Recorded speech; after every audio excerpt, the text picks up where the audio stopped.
Hi, we're back again. This is Fabian Williams, and this is part two now of a little series of getting your Azure Machine Learning or Azure ML for short, DevRig running.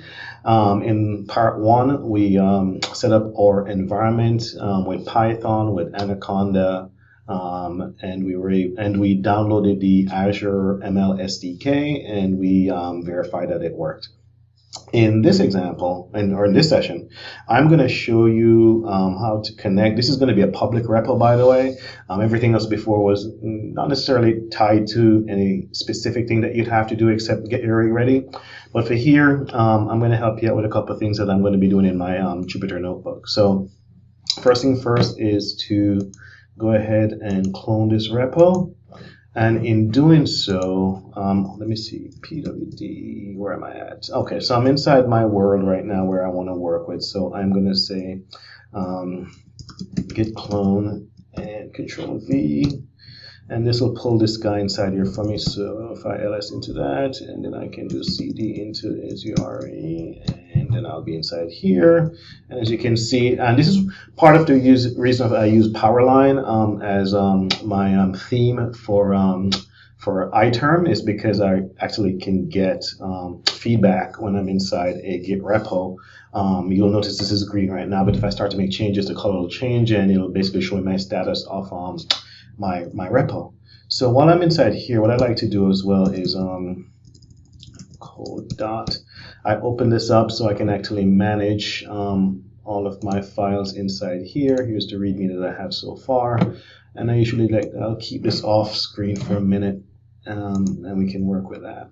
So with this done, what I want to do now is I can start to, because I'm inside the repo, I can now launch Jupyter Notebook. So what I'm going to do first of all is JUP. What do I want to show you before? No, I guess I can show you afterward.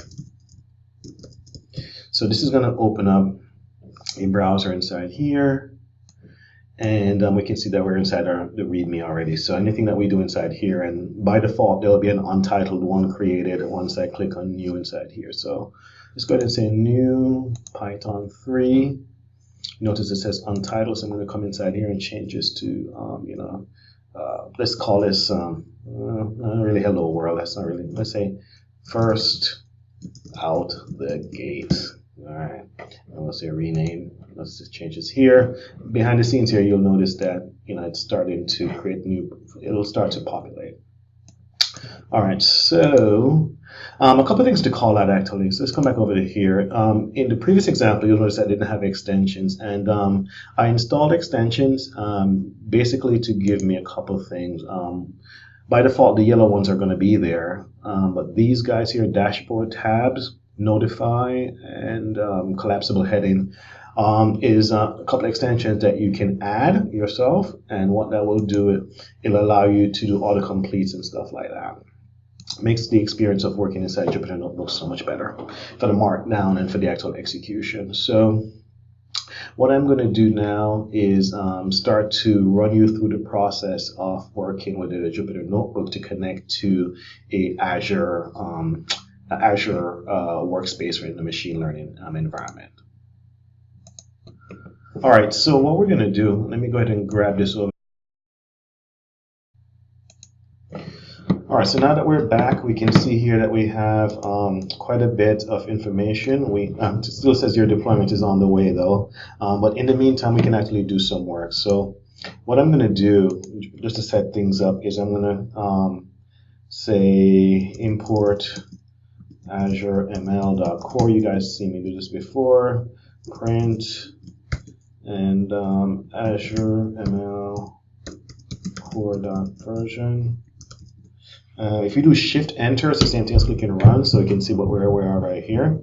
And I'm going to show you just a couple of things out of here before. So I'll come here and say Markdown and say tab and pound mark or hash mark and say connect to Azure. And then I'll do boom boom, and I'll say take information from Azure portal and create config file. And I'll do shift enter. And then now I'll actually do the code for it. So I'll come in here and say from Azure ML core. Actually, yeah, that makes sense. Yeah. Core, and then I'll say import workspace, because we're going to be working with the Azure ML workspace that you see inside here, which is in essence what we're creating. We're creating a workspace, right? So it's still underway, still going, but look, it's complete. Awesome stuff. So we'll close that out, and we'll go to resource. All right, which we need a lot of this stuff here. So we're going to need this stuff later on. So we'll just grab this real quickly. And so workspace. So we come inside here, we do WS is equal to workspace, workspace.get, open, close, enter. I won't come up here now, and tab over name is equal to, and then we'll come down here and subscriber underscore ID is equal to, which is what I copied, and then resource underscore group is equal to, and we'll just go grab this stuff here. So the resource group, let's grab that, Control V, and this is the name, which is this for demo vid, is the workspace, and Control V, and let's go ahead now and do this, shift enter, whoop. Subscriber ID, argument, did I spell out SUBSCR, subscription ID, my bad, subscription ID. Do this one more time. At least you get to see what happens when you make an error. Oh, what did I just do? I clicked the wrong thing. So, yes. Oh, you know what? Darn it. That was actually for the authentication, and I messed it up. What's going to happen? I'll tell you what. Let me go ahead and save this.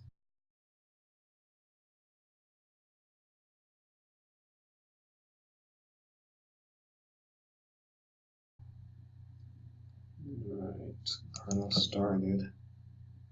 Let's delete this one here. Delete this again.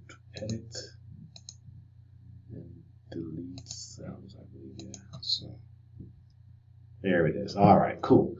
So now I come inside here.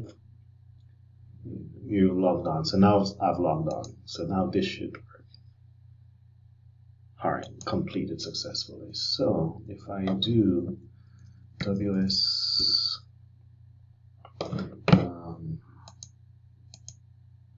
WS.get details.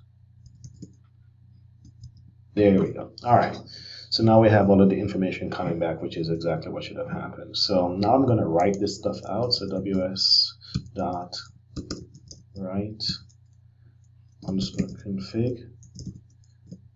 And this writes out the config file inside. So if I come back over here now to here, you'll notice that I have this config.json. That config.json basically is the configuration file, and what that means is that from now on, rather than doing this bit, I can just do load from config, and it'll pull that information inside there.